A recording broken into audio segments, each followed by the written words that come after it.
Tonight, and joining me for this particular discussion is Charles Mukhwaya, who's the Secretary General of the Kenya Universities Staff Union. Good evening, and thank you so much for making time. Good evening, Ashley. So let's start with that. The Employment and Labour Court has suspended the strike following an urgent suit filed by the Interpublic University Council's Consultative Forum. As of now, do we expect university staff to be going back to work tomorrow? Thank you, Ashley. For us, the strike is on. Why is that? Tomorrow, the strike is on. As long as the demands that the unions have put forth have not been addressed. We're doing that because that's the only way we feel we can be able to get our rights respected. Having been with these employers and the government for the last 1 year negotiating, but 3 more years back when we gave them our proposal in 2020 actually, they slept on the job. So what you're saying, it's too late, too little, too late. Too little, too late. And in any case, if whatever that is there that the court has given, it's giving us when we have already started our strike. It's like you're trying to stop a car, erecting a roadblock, when the car is already taken off, right? So it is not fair to abuse the court process. It's not fair to abuse the court's time. You sleep on your job, you soil your diapers, and then you want to run to the court when this matter is now outside. So the workers are outside. What we need is let the government, using the interministerial committee, come forth. And we are saying we're ready. What exactly are the issues that you're demanding for? What we're demanding for, first and foremost, is our collective bargaining agreement for the 2021-2025 cycle. Mm-hmm. We put this particular proposal for the cycle to the employers in September 2020. And that signaled that we were now ready to start negotiations of that CBA so that come 1st July 2020, it is implemented. Mm-hmm. And so we gave them in 2020 to start preparing their counter proposal and then come on the table. So that CBA is the cause number one why we are actually striking. Why? Because it has not been negotiated and concluded. And how many counter offers have you received from the government? Actually, we have received about 4 counter offers. And what is wrong with them? The first 3, nil. Offer, nil. Then the last offer that came only targeting the top earners. By top earners? The highest top earner among the unionizable employees is a person occupying grade 15, and that is a full professor,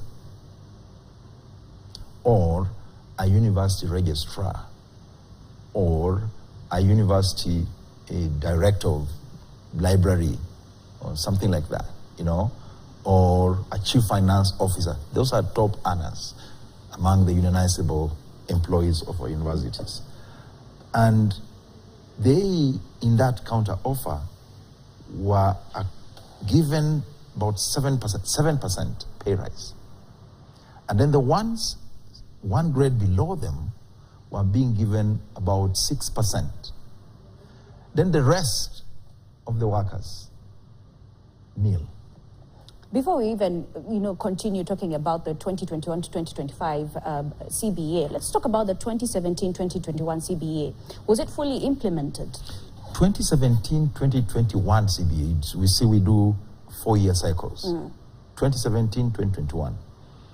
Majority of the universities implemented that CBA as expected, using what we call the diagonal implementation matrix. A few of the universities up to date, they have never implemented it, meaning that their employees are still earning salaries of 2013-2017 CBA. And why hasn't it been sorted in 2024? That is one of the questions that we are asking. That is one of the reasons as to why we are saying then, let us go on the strike mode so that all these things can be addressed. Because we have been telling them, it's not only today, it's not only yesterday, we have been throughout reminding them, talking to them, telling them it is important that these CBAs once agreed as we did and registered in court, let them be implemented. But there is a lot of lethargy, it's a lack of goodwill, and some of them are just outrightly, I would say that, sort of narcissists. They don't care. As long as it's not benefiting them, they don't. All right. Let's talk about now the proposals. You said top earners got a 7% increment, that is grade 15, and grade 14 got a 6% increment. Were you told the reason for this? We were not told the reasons. The only thing that they came with was that this is according to the advisory from SRC, right? And as you know, SRC's 2011 Act does allow the commission to engage with the employers, not with the trade unions. So whatever the employer gets or agrees with SRC, or SRC advises him or her, he will come and load it over to you, and say, yeah, this is what I've been told to give you. Just like that. Okay, but you had a meeting with the new CS, that is the new education CS, that is Ogamba Migos. What happened? It was just the other day on 16th. Yes, actually we had a meeting and we want to thank the CS Education as we congratulate him for joining the ministry to lead it from the top of that ministry. And he took it upon himself to invite us very, very formally to a meeting on 16th. That was Monday, this week. And we had a very cordial engagement with him, together with the PS, State Department of Higher Education and Research. And in that meeting, what the CS was interested in was to request us, he requested us to give him more time to consult with other government, stakeholders to be able to address our issue. So in essence, what he was telling us was that suspend the impending strike as I try to talk to the rest of the government. But that, for us, we felt was a slap in our faces, because you have had 4 good years. You've done nothing, despite the reminders all through. And then we give a strike notice of 7 days. Those 7 days is still a window for you to try and address. But now you wait, it's a day, 2, then you come and say, give me more time. So how much time can one give? But someone may argue, perhaps that's a show of goodwill from the new CS. I mean, he's still trying to get a handle of things. Yes. So perhaps you can extend him that grace period. It is not an issue of extending the grace period, because what we have been through, we have been extending these grace periods for long, right? And our members felt that as our leaders, we have given you time to engage with these employees, with the government. But you have taken all this time, there's nothing you brought home. Now, why don't you give back this power, this, delegated authority we gave you, bring it back to us so that we go and ask ourselves. And so when we gave the strike notice, it's actually that the members wanted the power now to go and ask directly, not through their leaders. And that's exactly what we're doing. So being given more time was actually a slap. Honestly, 2020 to 2024, surely. We have seen many CSS in that ministry, and all of them have been receiving our reminders, right? Our employers have been receiving reminders. So it was not possible for us. Our members could not allow us to even give an extra day. So for the sake of our viewers, talk to us about what exactly is entailed in this 2021-2025 CBA. The 2021-2025 CBA has quite a bit As you know, a collective bargaining agreement has a whole host of terms and conditions of service for workers. One of the things that is in there is, of course, the basic salary, and that is the butter and bread for members. There is also the issue of housing allowance. You remember, and that's why it's part of the reason as why these members are very annoyed. The last time they ever got a housing allowance review was in 2010. You're doing 14 years ever since they got a review of their housing allowance. You can imagine how much change has been there in terms of the cost of housing, rent, and so on and so forth. But nothing has come through. So that's one of the things that is in that document. There is also the medical cover, right, that is in there. There is also the issue of the car and mortgage scheme, right? It's in there. Among other hosts of benefits that these members are demanding for. So then what happens if the government comes back to the table and tells you we cannot meet your demands? Well, that will be the darkest day for the university education in this country, because I don't think then members will take that lying down. It will be the saddest day. Remember, parents have paid fees for their children to be in the lecture halls. The students have paid even for their rooms and hostels, whatever they stay. It will be the darkest day. We do not expect the government to do that, because a good negotiator will look at the number of benefits, the number of demands that you have, and perhaps say, okay, out of these demands, I can be able to manage this and this. And then whatever that remains, is it possible that we strike a deal? Perhaps let's agree on a time frame within which we can be able to look at the rest of this. So benefits. The unions are willing to meet halfway? Yes. As unions, we have kept on saying, and I'm still saying it, we are open to dialogue, we are open to consultations, we are open to talks. And talks, as social partners when you are negotiating, you always give a window, you always give room. Out of those demands, what is it that you can say, okay, this is my take home.